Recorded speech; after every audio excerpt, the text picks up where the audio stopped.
అదేవిధంగా కంచి జగద్గురుడు యొక్క పరంపర చేసి వారి యొక్క గురు పరంపర చేసి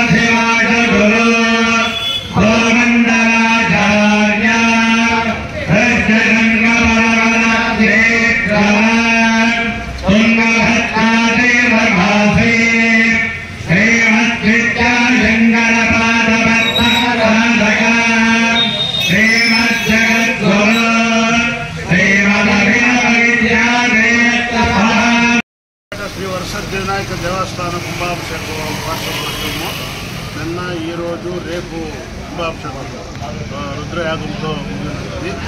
ఇంకా మరుసటి రోజు మన 7వ తేదీ నుండి బ్రహ్మోత్సవాలు 15వ తేదీ వరకు వినాయక చవితి రోజు నుండి మరుసటి రోజు కళ్యాణోత్సవము, మరుసటి రోజు రథోత్సవము, పుసుపల్లకి బాణవేడిగా అన్నదానము అతి వైభవంగా జరుగును. కొంతమంది భక్తులు అందరూ ఇచ్చేసి రేపు కుంభాభిషేకాన్ని అందరూ జయప్రదం చేయాలని కోరుతున్నాము. స్వామి ప్రసన్న సిద్ధిరస్తు. కుప్పం కొత్తపేట శ్రీ వర్షిద్ధి వినాయక స్వామి దేవస్థానం శంకుస్థాపన 1983 సంవత్సరం నాడు జరిగినది. మరలా మహాకుంభాభిషేకం 1985వ సంవత్సరం నాడు కుంభాభిషేకం మొదటి కుంభాభిషేకం జరిగినది. మరలా 2007వ సంవత్సరంలో 2వ మహాకుంభాభిషేకం జరిగినది. మరలా 2024వ సంవత్సరంలో 3వ మహాకుంభాభిషేకం జరుగుతున్నది. ఈ 3 రోజులు మహాకుంభాభిషేకం జరుగును. మరలా దేవస్థానం యొక్క ధర్మకర్తలు, కార్యదర్శులు అందరూ పాల్గొని కుంభాభిషేకం నిర్విఘ్నంగా జరుపుతున్నారు. కావున భక్తాదులందరూ పుర ప్రముఖులందరూ విచ్చేసి దేవుని పాత్ర కావాలని జయప్రదం చేసి కోరుతున్నాము. దేవుని యొక్క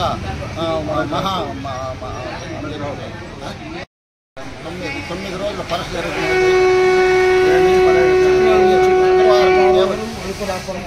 శుక్రవారం నాడు దేవుని యొక్క వినాయక చవితి నాడు ప్రారంభమయ్యి మరలా 9 రోజులు బ్రహ్మోత్సవాలు జరుగును.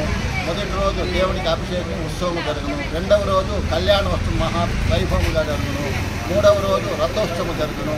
మరలా శుక్రవారం నాడు అన్నదానము, పశుపల్లకి దాని వేడుకలు అతి వైభవంగా జరుగును.